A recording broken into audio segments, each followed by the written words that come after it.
Assalamualaikum warahmatullahi wabarakatuh. Selamat siang dan salam sejahtera untuk kita semua. Sahabat seni, saya Rifa pada program podcast Dewan Kesenian Dumai. Sahabat seni yang berbahagia, podcast Dewan Kesenian Dumai ini berisi edukatif, tampilan singkat, review, bahkan story dari para bintang tamu. Dan pada siang hari yang berbahagia ini, kita sudah ada kehadiran seorang bintang tamu, yaitu Kak Musni. Kita langsung saja ke bintang tamu kita. Assalamualaikum. Waalaikumsalam warahmatullahi wabarakatuh. Ya, selamat siang Kak Musni, apa kabarnya hari ini? Alhamdulillah. Alhamdulillah ya, luar biasa baik ya. Jadi sahabat seni sekalian, Kak Musni ini merupakan seorang anggota Komite Sastra pada Dewan Kesenian Dumai. Dan tentunya pada siang hari ini kita akan berbicara lebih lanjut tentang apa sih sastra itu khususnya Ibu Musni ya, atau Kak Musni tadi. Baiklah, Kak Musni, apa pendapat Kak Musni tentang perkembangan sastra yang ada di Kota Dumai khususnya? Perkembangan sastra di Kota Dumai ini menurut saya pribadi sih masih minim.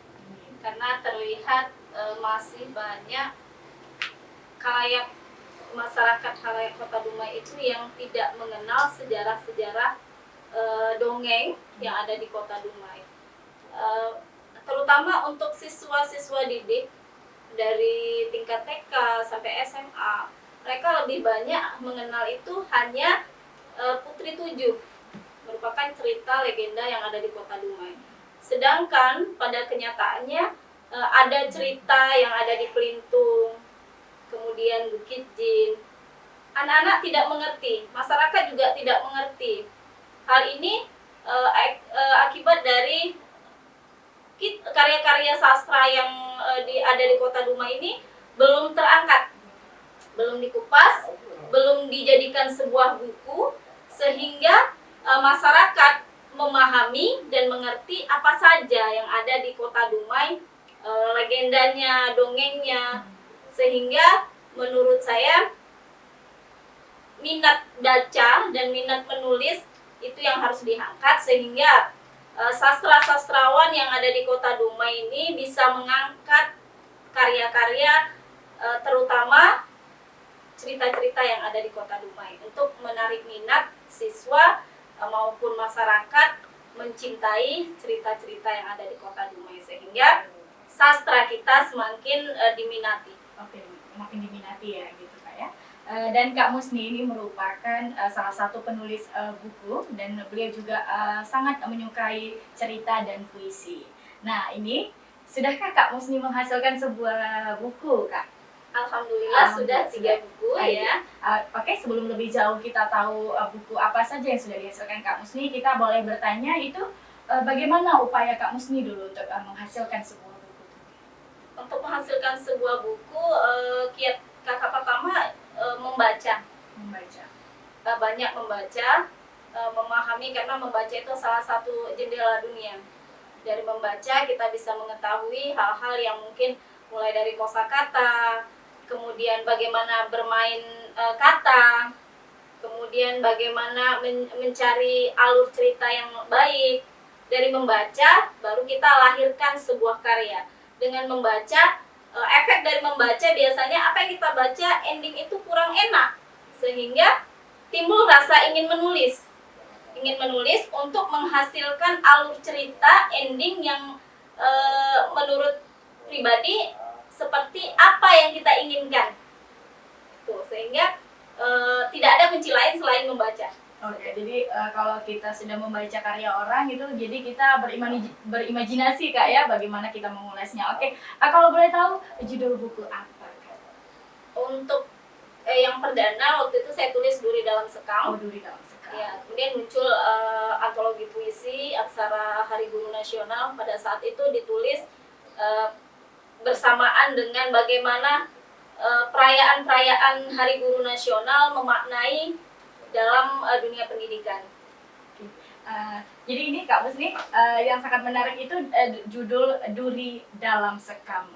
Ini kenapa Kak Musni memilih judulnya Duri Dalam Sekam? Ini sepertinya luar biasa sekali nih makna di balik cerita ini Kak ya. Mengapa saya memilih judul buku yang perdana saya itu Duri Dalam Sekam? Karena selama ini masyarakat Indonesia mengenal api dalam sekam. Api dalam sekam itu suatu perbuatan yang tidak kelihatan. Namun mengapa saya ambil duri dalam sekam? Karena pada saat pemikiran pribadi, duri itu sesuatu yang terinjak dan sakit. Jadi duri dalam sekam itu sesuatu yang menyakitkan namun tidak terlihat. Dan ketika orang melihat secara kasat mata semuanya baik-baik saja, namun beda dengan kenyataannya di belakang. Nah, dari buku tersebut akan ada nanti konflik, mulai dari konflik rumah tangga, konflik keluarga, konflik profesi, konflik persahabatan, mulai dari mungkin konflik rumah tangga yang terlihat baik-baik saja, kenyataannya mereka sudah retak. Begitu juga dengan konflik profesi, ketika bagaimana seseorang yang berprofesi itu dia kelihatan baik-baik saja, namun pada kenyataannya mereka sudah pecah, namun tetap terlihat baik-baik saja. Begitu juga dengan konflik persahabatan, kita sering melihat bagaimana manusia bisa berperilaku baik di depan, namun tidak seperti apa yang ketika mereka di belakangnya. Jadi duri dalam sekam ini Kak ya.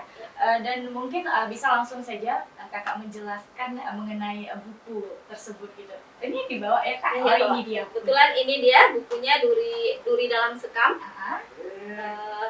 Duri dalam sekam ini ada beberapa cerita di dalamnya.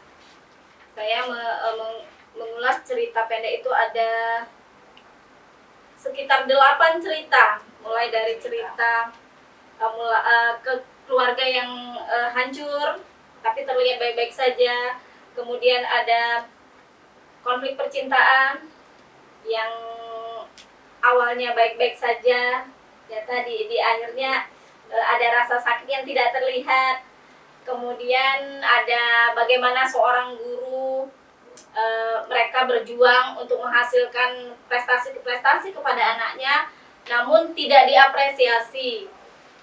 Nah, begitu sih cerita. Jadi isi duri dalam sekam Kak ya. Jadi lebih ke perjalanan hidup seseorang yang bisa kita baca ya tentunya untuk mendapatkan manfaat atau solusinya dari beberapa masalah ya kan. Jadi luar biasa karena beliau merupakan seorang guru, tentunya setiap nulis itu ada pengajarannya ya Kak ya, begitu Kak ya. Iya, baiklah sahabat seni, demikian podcast kita pada siang hari ini, tentunya dengan bintang tamu kita luar biasa Kak Musni sudah berbagi cerita mengenai dunia sastra itu seperti apa, dan beliau juga sudah mendedahkan sedikit karyanya, buku Duri Dalam Sekam. Ya Kak Musni, ditunggu karya-karya selanjutnya tentunya, dan insya Allah siap berbagi ya dengan kita lebih lanjut. Baiklah, saya Rifa. Saya Musni. Wabillahi taufiq wal hidayah. Wassalamualaikum warahmatullahi wabarakatuh. Selamat siang dan salam sejahtera.